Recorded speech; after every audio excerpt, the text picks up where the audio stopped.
Jake.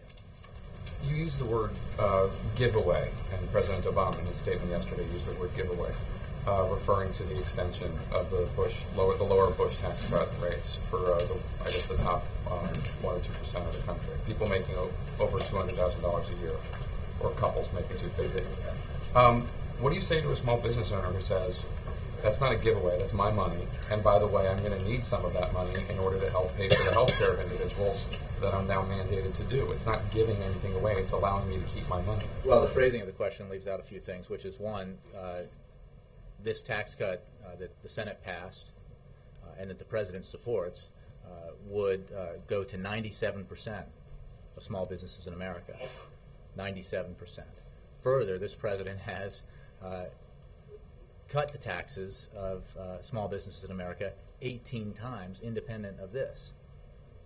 So his focus on assisting small businesses, which he considers the engine of economic growth in this country, the engine of job creation in this country, has been intense and will continue to be. It's true that I'm not bringing up people I was not asking about. That is true. Well, no, but I mean, but your question framed it around the idea. So you're talking about the 3% here, and as we've noted, under the definition of small businesses that Republicans trot out when they're insisting on these tax cuts for millionaires and billionaires, means that. I was talking about somebody making over $200,000 a year. Sure, but again, that's 97% people who file small businesses that file taxes under the individual tax code will receive this tax cut. Many of the remaining, self-described small businesses that we're talking about hedge fund managers often and law firm partners, and addressing those small businesses that fall in the remaining category. This tax cut goes to everybody. This is an often misunderstood fact in reporting, and I think just in general, that giving this tax cut, extending this tax cut to 98% of Americans, those who make up to $250,000, means that everyone gets it, even those who make millions and billions, up to the first $250,000 of income. So that for a family, that includes everyone, okay, and including small businesses that file in this manner. Secondly, the president believes that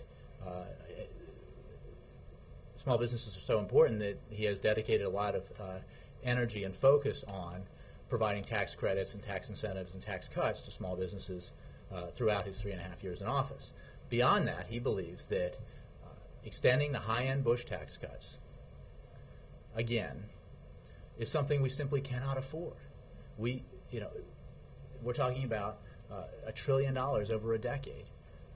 We've seen what happened when these tax cuts, which you may recall, you and I were covering it, were sold initially as a payback from the budget surpluses that were achieved under the Clinton administration.